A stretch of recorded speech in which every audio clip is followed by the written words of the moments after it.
Euh, Bonjour chers étudiants. Euh, Aujourd'hui, nous verrons comment créer une macro de calcul interactif en utilisant trois propriétés qui sont très intéressantes: l'active cell, le offset et la fonction inbox. Euh, vous êtes déjà familiarisé avec l'active cell.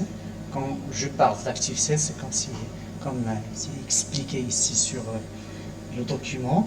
C'est la cellule que vous avez sélectionnée avec la souris ou bien le clavier et dont le contour est sombre et l'adresse est affichée dans la zone de nom.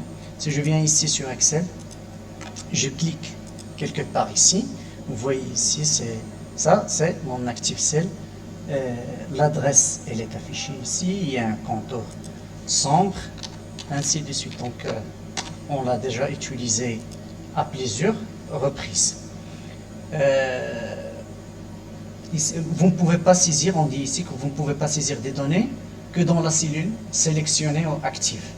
Donc, quand je clique sur une cellule ou bien je sélectionne une cellule, une fois je tape à partir du clavier, je ne peux écrire que cette cellule. Maintenant, cette notion de offset, on l'a déjà abordée en cours rapidement, mais c'est ça l'objectif en fait de ce TP, c'est de l'approfondir ou de comprendre. C'est une notion qui est assez simple, mais on va l'explorer dans cette vidéo pour la bien comprendre. D'ailleurs, comme j'ai dit dans le cours, que c'est une notion qui est très utilisée et qu'il faut bien évidemment l'assimiler. Donc l'offset, ou bien en français c'est le décalage, signifie quoi? Signifie simplement jusqu'à où, que ce soit par ligne ou et par colonne. Donc les deux. Peut-être dans une application, je m'intéresse à faire un décalage uniquement par ligne, ou bien par colonne, ou bien les deux. Donc vous trouvez ou souhaitez-vous vous déplacer dans une cellule active. Cela veut dire que là, j'ai une cellule active et je m'intéresse de me déplacer vers cette cellule. Ou bien c'est ça ma cellule active et je m'intéresse de me déplacer ici. Donc il y a ici, dans cet exemple, un décalage, un déplacement vers les colonnes et vers les lignes.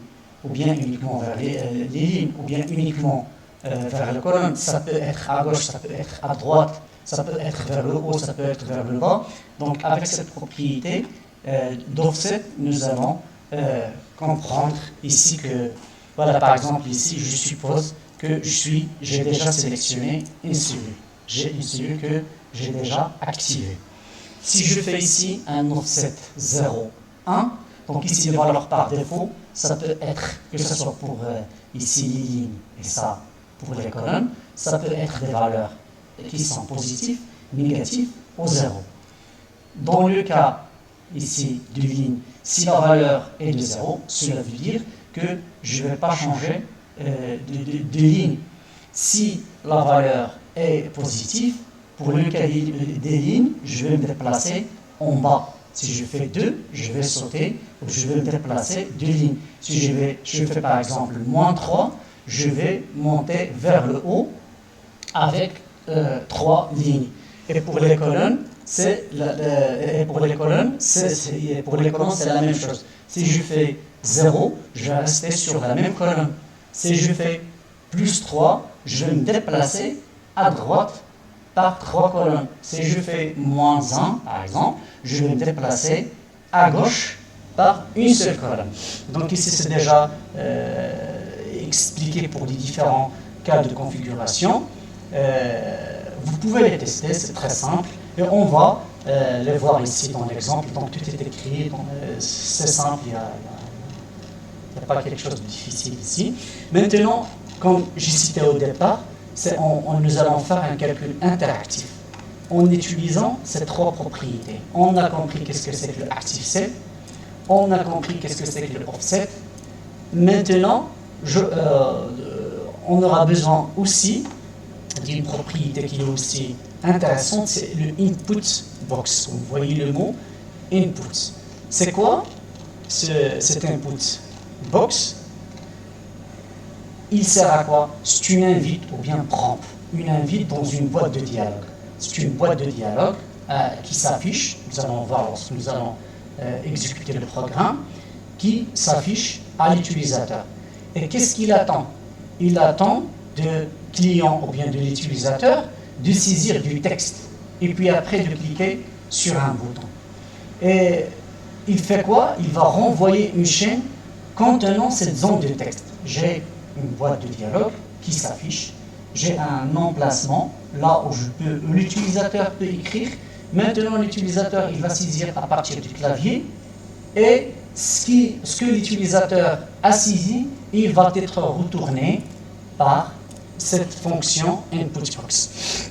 Maintenant, nous allons faire un petit exemple simple qui va regrouper, qui va nous permettre une compréhension profonde de ces trois propriétés à la fois.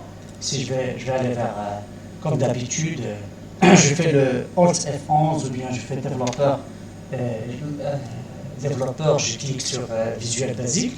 C'est juste question, histoire de ne pas perdre du temps. J'ai déjà écrit le programme. Donc, ce que je vais faire ici, c'est que je vais réserver la cellule A5, B5, C5, D5 pour mettre des labels ou bien des étiquettes. C'est comme si j'ai une facture. D'accord? Dans le A5, je vais faire l'article, item. Dans le B5, je vais faire unit price, c'est le prix de mon item. Dans le C5, c'est la quantité, combien d'articles je vais acheter. Et dans le D5, je vais prévoir ici, si vous voulez, le montant de l'article qui bien évidemment multiplié la quantité. Comme vous voyez ici, on l'a déjà dit à plusieurs reprises, déclarer la variable sous VBA, ce n'est pas obligatoire, sauf quand on indique avec option explicite, mais quand même là, c'est déjà déclaré. Là, bien évidemment, la quantité, ça va être du type entière, parce que la quantité, ça va être soit j'ai par exemple 10 articles, 20 articles, 120 articles, c'est évident que c'est entier. Le prix il va être réel, ça peut être, le prix c'est 10 dirhams, 20 centimes, d'accord? Et le montant, c'est comme si c'est une multiplication d'un entier et d'un réel, mais il va être de type aussi réel, donc le type qu'on a choisi c'est type single. Donc on va commenter un petit peu ce programme pour les variables, c'est clair. Maintenant, je vais prévoir le A5 pour écrire item, B5 unit price, ainsi de suite. Maintenant, qu'est-ce que je vais faire? Une fois que je vais écrire ici sur le A5, le B5, le C5, le D5, c'est normal. Là, je dois venir ici, hein, juste en bas de A5. Donc, c'est la cellule qui correspond à A6 et je dois saisir le nom de mon article. C'est la raison pour laquelle je fais ici ActiveCell.offset, 0.select. Donc, c'est quoi ça signifie quoi? ActiveCell, cela veut dire, là c'est un point qui est très très intéressant. Il faut, avant d'exécuter ce programme, de toute façon, je vais le faire pour le cas contraire, d'accord, vous allez comprendre. Il faut bien évidemment, c'est très important, avant d'exécuter le programme, il faut que vous sélectionnez quelle cellule? Il faut que vous sélectionnez la cellule A5. Pour la simple raison, parce que là, on va faire un calcul à partir de ActiveCell, qui est si vous faites une autre cellule, d'accord? Je prends par exemple ici un étudiant qui n'a pas fait attention, il va sélectionner le E6, d'accord? Donc tout ça, il va être écrit. Item, il va être écrit sur le A5, ainsi de suite jusqu'à amount, il va être écrit dans le D5. Et comme lui, il a sélectionné le E6, d'accord? Donc ce calcul, il va se faire à partir de la cellule active qui est le E6, il va se déplacer d'une ligne en bas, on l'a expliqué tout à l'heure, il va rester sur la même colonne, donc il va écrire le nom de quoi? Le nom de item dans la cellule E7, ce qui n'est pas le cas. Donc c'est la raison pour laquelle, avant d'exécuter le programme, il faut faire attention, il faut sélectionner, il faut être déjà sur la cellule A5. Puis après, sur cette cellule qui est normalement maintenant, qui est le A6, parce que du moment que j'ai fait le déplacement, ma cellule active est devenue la cellule A6, qu'est-ce que je vais faire? Là, une fois que j'exécute cette ligne, donc de toute façon, je vais faire tout à l'heure un débogage pas à pas, et vous allez comprendre mieux. Il y a cette input box, donc c'est une prompt, c'est une invite de commande qui s'affiche, là où je demande à l'utilisateur d'introduire le nom de l'article, et je vais me déplacer, ainsi de suite. Donc là, je préfère faire un débogage pas à pas. Voilà, pas à pas. Vous voyez, pas à pas, il va faire, maintenant il va faire la quantité. Il va faire la quantité. Là, même moi j'ai oublié de sélectionner. Là, ça va me faire, heureusement, par une faute d'inattention, même moi j'ai pas sélectionné le A5. Donc vous voyez ici, il va me demander d'écrire sur le A16, ce qui n'est pas le cas. Donc il va me demander d'écrire, voilà, je vais le faire, quand même, je vais le faire. Je fais par exemple ici Doliprane, d'accord, et je fais OK, débogage. Regardez là où il a écrit Doliprane, ce qui n'est pas le cas, parce que par erreur, je n'ai pas sélectionné le A5. Donc, je vous ai conseillé quelque chose que même moi, j'ai oublié. Donc, je vais faire ici, j'exécute. Je reviens ici.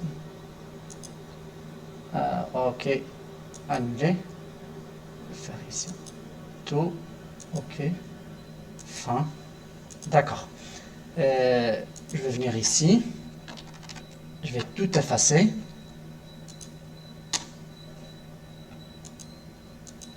Reviens. Je fais. Donc je vais faire. Maintenant, je ne vais pas faire un débogage. Mais je dois sélectionner ici. Avec ma cellule, je dois rester sur le A5. D'accord, mais quand même, je vais faire un débogage, c'est pas grave. Mais histoire de ne pas faire une vidéo qui est longue, je vais faire. D'accord. Maintenant, il va me demander d'écrire dans le A6. D'accord. Ici, il va me dire input. Donc, il va m'afficher quoi? Il va m'afficher cette invite de commande là où il y a une zone pour écrire. Je vais écrire par exemple ici Doliprane. OK. Normalement, une fois j'écris ici dans le A6, il doit se déplacer pour me demander le prix de ce médicament. D'accord? Donc, comme la cellule active est le A6, cette fois-ci, je vais me déplacer à droite avec une seule colonne pour saisir le prix de Doliprane. Je vais faire ici. D'accord? Il va donc ici le prix, donc je déclarerai ma variable price, donc il va me demander de saisir le prix avec cette invite de commande. Donc je vais faire qu'il fait 11 dirhams, je dis n'importe quoi. D'accord? Débogage, pas à pas. La quantité, je vais acheter ici par exemple 15 Doliprane. OK.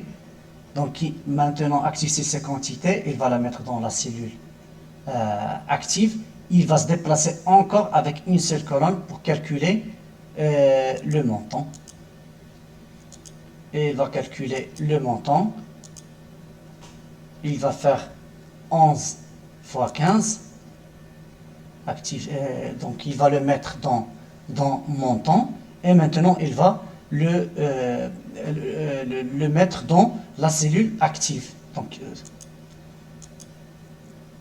très bien. Et pourquoi je fais ici ActiveCell.offset 0 -3? Je suppose que vous avez compris que lorsqu'on ne sélectionne pas la cellule A5, on ne peut pas écrire sur la colonne là où il contient mes articles. Et là, le programme est fait ainsi. Donc, une fois j'écris mon article, ici je saisis mon article, il faut qu'il se déplace pour refaire le travail, pour donner le prix, donner la quantité, et le programme il va nous calculer le montant. Après, il faut qu'il revienne juste en bas. Donc là, je vais faire un offset. Je demande à mon programme de revenir sur le A6. Si vous avez bien compris, là, je ne vais pas changer de ligne, mais je demande un décalage de combien?